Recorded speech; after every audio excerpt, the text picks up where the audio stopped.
Jail में बंद कश्मीरी मौलवी सरजान अहमद वागिया ने जम्मू कश्मीर के गंदेरबल और बीवाह निर्वाचन क्षेत्र से गुरुवार को नामांकन दाखिल किया। नेशनल कॉन्फ्रेंस के उपाध्यक्ष और जम्मू कश्मीर के पूर्व मुख्यमंत्री उमर अब्दुल्ला भी गांदेरबल से चुनाव लड़ रहे हैं। कुछ ही दिन पहले ही एक अन्य निर्वाचन क्षेत्र से सरजान का नामांकन पत्र खारिज कर दिया गया था, क्योंकि उसने कुछ जरूरी कागजात जमा नहीं किए थे। कोलकाता रेप मर्डर केस में सीबीआई की जांच आखिरी चरण में पहुंच गई है। आरोपी संजय रॉय को लेकर कई बड़े अपडेट सामने आए हैं। सूत्रों के मुताबिक मृतका और आरोपी का डीएनए मैच हो गया है। विस्तृत रिपोर्ट बनने में कुछ समय लगेगा। सीएफएसएल रिपोर्ट्स ने डीएनए की अलग अलग प्रोफाइलिंग की है। जब्त किए गए दूसरे एग्जिबिट से भी डीएनए मैच किया गया है।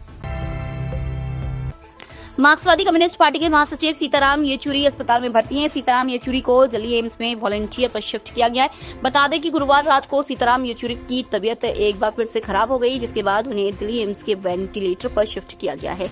येचुरी के लंग्स में शिकायत है, वहीं एम्स की डॉक्टरों की टीम उनका इलाज कर रही है।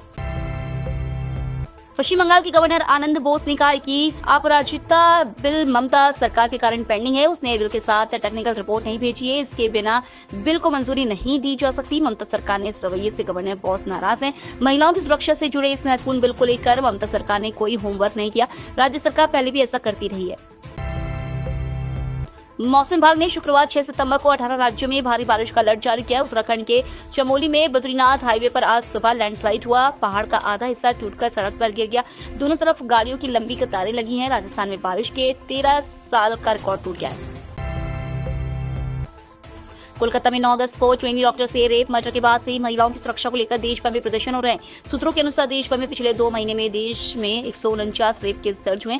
इनमें सबसे अधिक 93 केस 13 से 18 साल की बच्चियों के साथ हुए हैं। यौन हिंसा की शिकार हुई सबसे छोटी बच्ची की उम्र सिर्फ 18 महीने है। रेप केस के ज्यादातर मामलों में आरोपी कोई पहचान वाला या फिर रिश्तेदार था।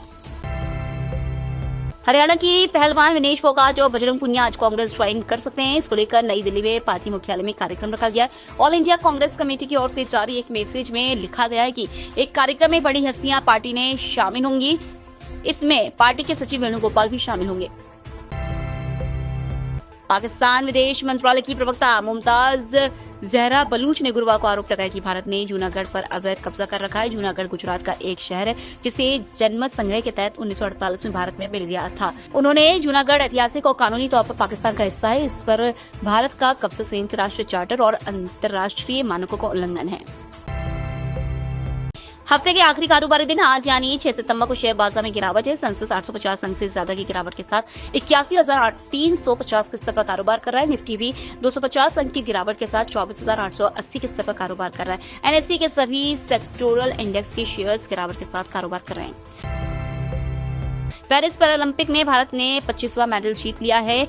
मेंस J1 कैटेगरी के जूडो में कपिल परमार ने ब्रॉन्ज मेडल दिलाया। उन्होंने ब्राजील के एलिटन डी ओलिवियरा को 33 सेकंड में ही 10-0 से हरा दिया। कपिल से पहले आर्चरी में हरविंदर सिंह और पूजा की मिक्स्ड टीम सेमीफाइनल के बाद ब्रॉन्ज मेडल मैच भी हार गई।